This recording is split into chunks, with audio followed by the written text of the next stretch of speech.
Welcome, everybody. Here we are in spring now. So, tonight we're going to be talking about time is of the essence, not resisting the moment. And welcome, Carolyn. Good to see you here again. Hi, Lisa. Amazing to be here with you and with you all. And I'm delighted you're in spring. We're going into autumn. So we'll be putting our woolies on and you'll be getting into your summer thing and into your nice colours, But yeah, it's all good. I didn't even think about that because I know not to say night time because I'm like, oh, yeah, it's morning over there. I'm like, oh, no. Different seasons, yeah. Makes it interesting, doesn't it? It does. So not resisting this moment is the topic of this talk because we have been talking about surrender and the preparatory state, which is how we can be in that transition period. And today we thought we'd follow up because we're actually emerging in this along with you, and talk about time being of essence, how we can not resist what's actually happening and really be in this moment. So what are your thoughts on that, Caroline? Yeah, Lisa. Well, it's interesting because this has kind of come up for us. We were talking about this behind the scenes as well, and I suppose there's a lot of talk. It's in, I suppose, the zeitgeist now. People talk about being in the now, and to try to really understand what that is a little bit more nuanced than just being present now. It's just when we realize like what is our relationship with the present moment is more of an indicator of how present we are. So when we're in the present moment and we are seeing the present moment as the essence of life, so that is where the essence of life is in this present moment. So it means that everything that is living and in life is present in the essential moment. So when we are in the moment and then we're putting up this resistance to what's happening in the moment, then we start to suffer. So that's like the condition of the kind of human mind, I suppose, is now to try and how can we enter the present moment without this state of suffering, suffering from the resistance of being here now. So the training is then the acceptance of where I am here and now. And I suppose sometimes people feel that, okay, it's lovely when we're sitting in meditation and it's very quiet and we're in our room and we are away from everything and we can really enter into the now and we can get this beautiful sense of peace and calm and tranquility, and it helps us get into that nice state, to go forward into the day as a daily practice. That's wonderful. But how do we use our daily moments and everything that happens in our life as a practice of non-resistance and of that allowing of life, and to be in the essential moment is another training, and it's probably the more difficult training, because if you're doing a task that you don't find exciting, don't find it fulfilling, you don't find it creative, you don't find it can be difficult. Like we've talked about emotionally, I suppose, when it comes to how do we respond to relationships and to other people in our life, but how do we respond to the moment when we're doing a task, for example, like the washing up or the hoovering or the shopping or anything like that we don't want to, we are telling ourselves we don't want to do, but we're making ourselves do. Then we're not in a kind of state of joy, we're not in that moment, we're not in the essence of life itself, because there's a resistance there to that. So how can we look and realize that it's our mind that is telling us that we're not enjoying it, that we're not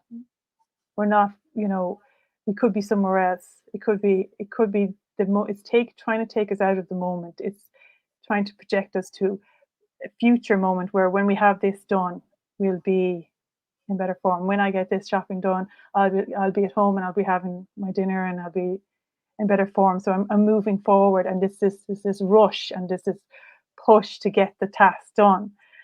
But that's taking us out of the moment, the essential moment, and out of our essence, our own sense of ourself, and is always connected to how present we are in that the essential, I suppose, feeling of living, you know? So this joyful state of being is always where life is. So if there's a resistance to it, then we are it's a red flag to saying that we're not actually present, you know? So we need to kind of become aware of that, and then say, like, even like for myself, often I do, if there's something that I don't enjoy doing, it's like I catch myself saying, "Oh, you know, I don't enjoy this," or blah blah blah. It's kind of like this mantra that goes on, and then I kind of reprogram it to saying, "No, I do enjoy it. I actually love doing this, and this is something that I really enjoy doing." And I actually catch myself now that there's a switch that comes on the minute I start doing something that I don't think I like doing. The switch has switched the other way, so all of a sudden it starts coming into my mind, going, "Oh, I love doing this. I love actually doing." Doing this. It's like I've forgotten it, and it just like clicks in, and I go, "Oh my god, I actually love washing up, or I love making the dinner." You know what I mean? Or I love doing whatever, because I kind of like reprogram myself to do that, and it's amazing because how we live our lives through this veil of just a mental, I suppose, dialogue that goes on, and it Mm. affects how we feel in the Yeah. moment, you know? Yeah. It's so amazing. And Lisa, I know you had an example maybe you could share as well about that resistance as well recently, you know, and it's great to kind of go into, because it brings awareness to the small tasks, you know, the small menial tasks that we don't really see as valuable, and then how we can use those as practices to Mm. increase the value of our existence, of our life, you know, and yeah, how we increase our joy on a daily basis. Yeah. Mm. Definitely joy.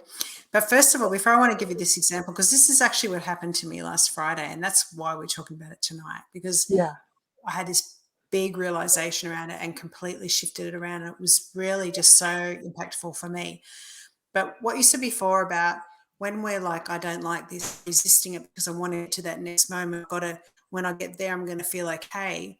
So that is actually, when I'm doing that, that's my wound playing out. So it's the little girl in me that's not good enough. So if I'm in the wound, and if I'm in my wound and I'm living my life through my wound of, this really deep unconscious, I'm not good enough, then I'm not actually in life. And in the emerging process, I'm in the wound that's going round and round and round until I heal it.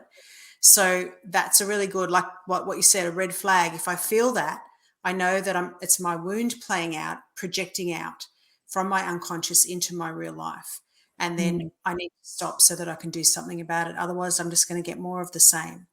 So with this particular task that I was doing, I was really resisting it. I was like, I just don't want to do this. I don't want to do this. I'm just not enjoying it. And I was actually feeling like I was losing a lot of energy.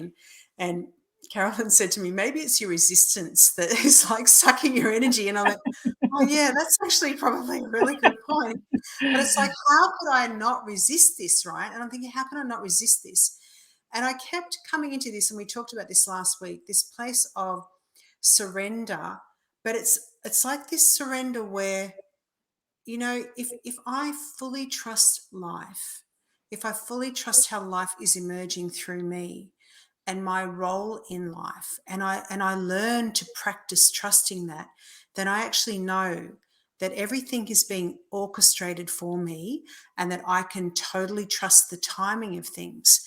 And right now, I don't know why I need to be here, but there's something in this. This is part of either my training, or maybe there's some foundations that need to be built, or perhaps, and it's never about money. Like, there's so many, and I know I used to be in a job where I was like, oh God, I'm doing this for the money, like it was just like, and I used to think it was about the money, but it's actually never about the money, because if you think about it, life has got, you said this to me, life doesn't care about money. Like, life is there because it's emerging with us.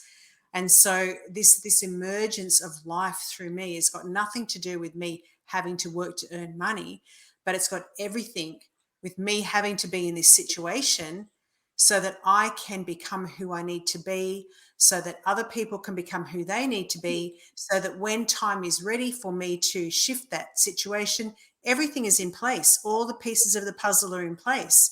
If I'm forcing it right now and pushing and pushing and pushing, then all those things aren't in place. And if I'm resisting it, then I'm just delaying my own growth. Sorry. Bless you. There you go. Like, that was, like the making up on that statement. So, like, I feel that is such an incredible practice to just, and it is a skill. I do believe it's a skill, because we're so used to resisting or making things happen or controlling, and we're pushing things. And when we push things, what we get is an outcome that's nowhere near as refined or as optimal as what actually comes to us when we allow the emerging process. Yeah. So, this whole, really, if I'm resisting, knowing it's my wound, and then coming back to this surrender and just practicing this trust that it's all orchestrated for us. It's all ready to happen and happening in this divine time. Yes, exactly. I was just going to say that it's a divine timing, because it's, you're exactly where you're supposed to be right here and right now. Everyone who's listening to this is exactly at the position and place and going through exactly what they're meant to be going through, even if we don't understand. But it's like that child again, wanting more, I don't want to be, I don't want to do it, and it's like, I suppose, if you can put your whole heart into every single thing you do and not see one task as more important than the other, like everything you're doing has this equal measure of importance, whether you're writing an email to organize something or whether you're washing the dishes, it still is important because it needs to be done. And it's the presence that you bring to that and the quality of the presence you bring. And I think success is all around that.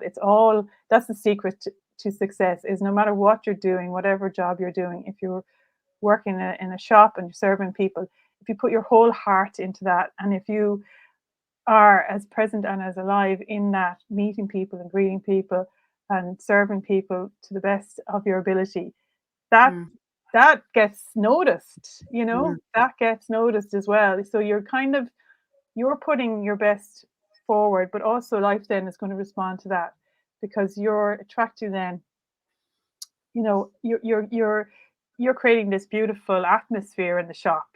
Everybody that comes in, you're brightening their day. They might be finding it so difficult and whatever they're going through, but they have this beautiful smiling face. It's serving them such, just a beautiful kind of interaction. There might be the only interaction they have on that day, with somebody. They could be very lonely, or they could be going through troubled times or whatever. And it's just that, like, I know even older people, sometimes they just go to the shop just to meet somebody, just to say hello. That human interaction is so important. So it's like, and then that gets noticed then. And I always think you never know what comes from that. You could get promotion and go, oh my God, you're really good at this. You're really good with customers. Why don't you do this, X, Y, and Z? And you get things always can unfold from there. The possibility opens then, that's why I use the rainbow warrior, because it's like then the whole world is full of possibility when you can bring that gold into the moment and try to imbue your tasks with that, to bring that in and be really conscious about that, and just like, if you see, don't devalue one task over the other, just do your best with where you are. And then know that you're learning, and you might be in a training. And we were joking, actually, because I was said to you, like, it's like, think of Mr. Miyagi and the Karate Kid, paint the fence, paint the fence, paint the fence. And he's like, oh, why am I painting the fence? And he's like, I want to learn karate. And he's like, no, paint the fence, paint the fence. And then he keeps doing it and keeps doing it. And then at the end, and stand the deck. And at the end, then when he kind of attacks him, and he's able to, he's actually able to do these instinctively, his muscle memory, and he didn't understand himself when he was doing it, that's what was a training wheel built up there, just a mind training, because the mind needs to be trained into a muscle memory as well as everything else. So sometimes you don't understand when you're being trained in a certain way, like, and I was even talking about design and the design process, and I think now, like, the design process is so ingrained in me that sometimes I just feel I just scale it up, and you can apply it to much bigger projects, even in the world, not design, but just that process of creation of, coming up with an idea, designing it, the process of, this discernment of trying to get the best solution to a problem and then to build it in the world is something that can be scalable. So like if you're doing a small medial task, once you know how to do that, it can be scaled up. So say if you're working in the shop and you're really good with people, you could end up like being a diplomat and still use the same skills, you know? So you're learning people management, you know what I mean? You're learning how to deal with people, and you start off small, and you know, you just so see value in everything. Yeah, absolutely. So true. I feel so much better. So like Yeah. if you can keep feeling a state of joy in your body, then doesn't feel better? And you know, another friend of mine gave me another top tip on the weekend. She said, just remember to play music, like, you know, dance music, really. And I used to do this all the time, and I haven't done it for a while, because she said if you're doing something that, you know, maybe in the past you've had a bit of resistance to, put the music on and dance on your way there. You know, feel it in your body, and you arrive in a state of joy, and that just changes the whole atmosphere. It changes the whole environment, and it does just change everything. So highly Absolutely. recommend you give that a go too. You know, Yeah, put the dance music on absolutely. and go for it. It'll Yeah, totally change the vibe.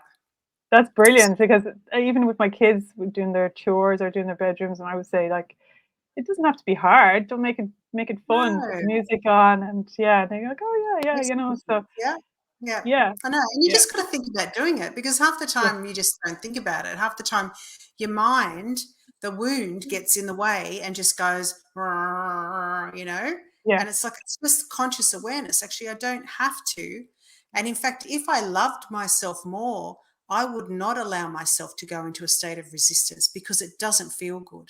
yes. It doesn't feel good. When you're And I love suffering, myself so yeah, much. Yeah, that's right. I love you're myself creating, so much. yeah, I'm going to do this in love. I'm going to do this in joy. yeah, yeah, because you're creating the suffering within yourself. Nobody else is doing it. You're in control of your own Yeah, head space, you know. So try and make it fun place to be. totally agree. Yeah. So thank you everyone for listening again. Another juicy conversation with us, Mhm. and we will be here again on Wednesday for our emerging conversation. Thanks, Caroline. Thanks, Lisa. Thanks, everyone. See you on Wednesday. Take care. Bye.